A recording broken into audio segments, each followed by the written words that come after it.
Hello and welcome to another video from Midas Touch Toys, Games and Collectibles. And today we are looking at the 1991 release by Dapol from their Doctor Who series of action figures and playsets. And this particular series was released for the Doctor Who 25th anniversary, which was in 1988. So in 1987, Dapol was granted the license by BBC Enterprises to produce Doctor Who figures and play sets, which were for the upcoming 25th or the silver anniversary year. So they produced a whole run of action figures, mainly from the current television series at the time, which featured Sylvester McCoy, but also they released a whole range of Daleks, even some of the original Marx Daleks, which Dapol bought the molds from Marx for. So they did do a range of the classic Marx Daleks, as well as some of the classic figures from the previous years. Now, the first batch they released in 1987, which was, as I say, for the upcoming 25th anniversary year. They then produced a second wave in 1989. Now, they were due to produce Series 3 of their figures in 91, but unfortunately they had a fire at their factory and they lost quite a few of the molds. So the next actual phase of figures was not released until 1996. So quite a big gap, almost 10 years between production from Series 1 to Series 3. I mean, after that, they only done a few collector sets, which I think they've done right up to 2003, something from the late 90s up to 2003 when their license expired. And obviously then the new Doctor Who went into production and the license was granted to character options. Okay, so that is a brief background on Dapol.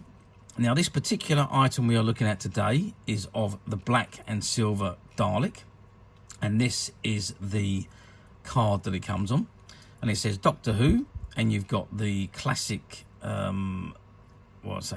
you've got the Sylvester McCoy TARDIS in the bubble, which is what was seen in his opening title sequence. And it's got Dalek features pull back, movable gun, sucker arm and eyepiece. And you've got a Dapol logo at the bottom, and there you can see the item just behind the bubble. Okay, so that's the front of the card.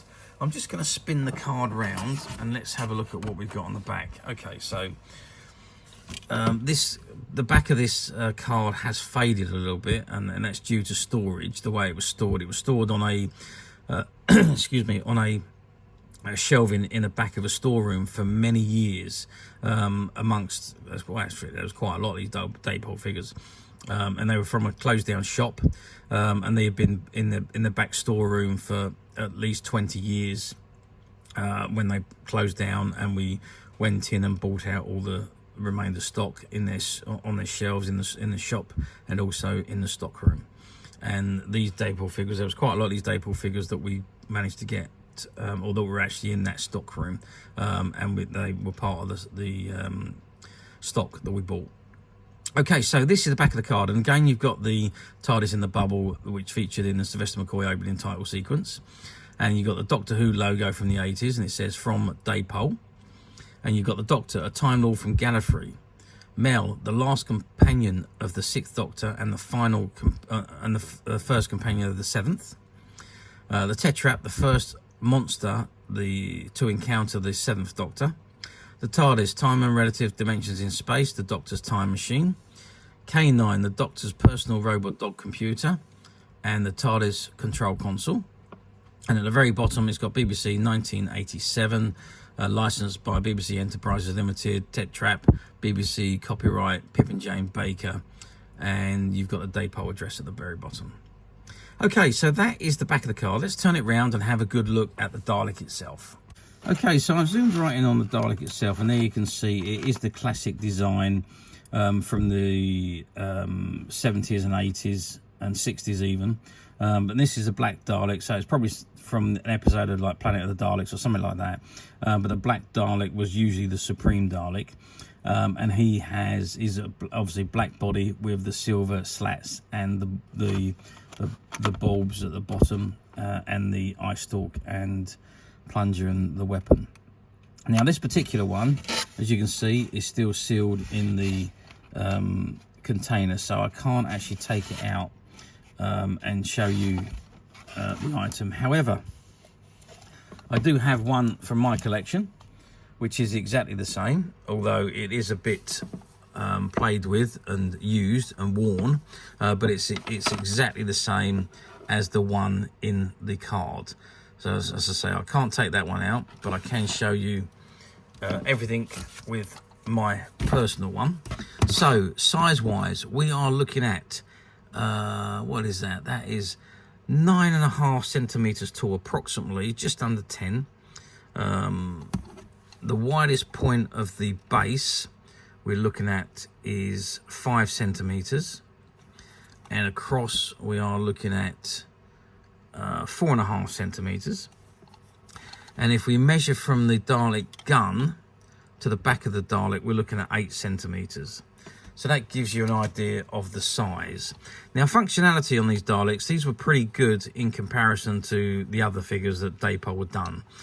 So there was quite a bit of movement on these particular ones. So you can see the head rotates, it goes all the way around, and the eye stalk goes up and down, as you can see. Now the guns are on a ball joint, so they do move and pretty much go everywhere.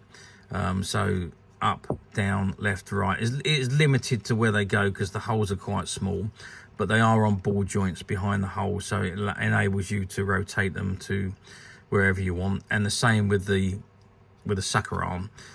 So I don't know if you can just see the ball joint just inside the back of the hole there. If I'll take my thumb out of the way.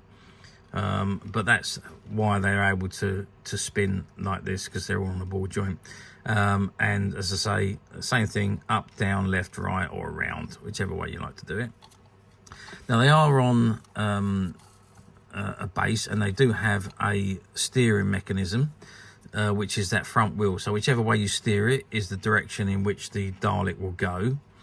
The same, I think K9's got the same thing, and all the Daleks had the same thing, so that you could steer it, make it get turn, or make it go straight, or what have you. And all of these Daleks, as I mentioned earlier, are pull back and go. Now, some of these Daleks had Dapol printed on the bottom of the base there. This particular one in my collection doesn't have it, and I don't think it has it. No, and this one's a white base. I just noticed that it's a different colour base to my one. So there's obviously a couple of different ones that they did, and this one doesn't have Dapol printed on the bottom either. So other than that, they're identical. It's just a different colour base. But I don't understand why they did that. Maybe they run out of clear plastic or dark plastic and they switched over. But anyway, these Daleks all feature pull back and go. So you pull them back and they go. But they need to be on a better surface than what I'm on here. I'm just literally on here is a carded base. But you can hear it as soon as you put it back. It does go a little bit on the base, but not as they would go if they was on a tabletop. But yeah, it goes a little bit. You know, I have to give it a little bit of a tap depending on what base you're on, but that is the pull back and go motion. And as I say, wherever you move the direction is it the direction that the Dalek will go. So just give it a little tap each time, but it's not going to work on the base that on the carded bottom that I've got in the booth here. So but okay, so that is the Dalek. There's not a lot else I can tell you about these, but the age-old question is, how well did they do? Well, let's see now. Back in the 1980s, Doctor Who, I think was just about being released on video, on VHS video cassettes. So you were just beginning to be able to re-watch your favourite episodes. 1987. Yeah, it's about the time when they were coming out, I think. So yeah, I mean, you were just beginning to get merchandise through. 25th anniversary was obviously quite a big thing for Doctor Who, which is why the license was granted and all these merchandise was produced. And I believe it sold very well, to a point, because these particular figures were only available through certain outlets. So you had the specialist toy or the sci-fi toy stores like your Forbidden Planet. They were the only ones that were selling these figures. You couldn't get them in general toy stores, and also otherwise it was going to conventions or exhibitions, which was the only other places where you could find these. You could actually do mail order, but mail order at the time was you had to send away for a list of products, and then you had to fill it in and post off a check or postal order, and you wait 28 days for your item to arrive in the mail. That's pretty much how it was back in the 1980s. But as I say, obviously Dapol done their job. They produced them and they sold them, and I believe they sold the whole lot, because they then went on to do Series 2 and then of course Series 3, although it was nearly 10 years later. I don't quite know how many were produced, but I don't think they were produced in massive quantities. As I say, they only went to specialist shops. Dapol was actually a model train, or are model train manufacturers, and all their model trains are always sold through specialist toy shops, and that's the way that they chose to market the Doctor Who figures, which is a shame really, because they could have sold loads more had they been easily available at the time. Nowadays, wouldn't make any difference. You could buy them online. You could buy them anywhere really, and yeah, it'd be so easy to get them if the internet was around today, like it was around in 1987, like it is today. But hey ho, there we are. I've digressed. So yeah, they've done pretty well in comparison, but now we're talking nearly 40 years on. These particular items now, trying to find them in this mint sealed condition is very, very difficult indeed. Don't get me wrong, you can pick them up like this one on a lot of the platforms that have been played with, used, and what have you, and they are worn, they're marked, same as this one here. They maybe don't work properly. Some of them are missing the appendages. So yeah, I mean, you can pick those up, but finding them like this in the original packaging, mint sealed, untouched, is very, very difficult. But as usual, you know it, we at Midas Touch have managed to find a few, and they're currently available to purchase on the Midas Touch website, which you can get to quite simply by clicking the link below. It will take you straight to the website, where you'll be able to find this and many other vintage Doctor Who items, and many other vintage toys, games and collectibles come to that. There's over 10,000 products currently available on the website for you to view and purchase at your leisure. And don't forget to hit the subscribe button, because we're uploading videos for every new item that goes into the website. There will be something for everybody, and I am absolutely positive you are not going to want to miss this, because we literally have thousands and thousands of new products which we're shooting videos for and uploading on a daily basis.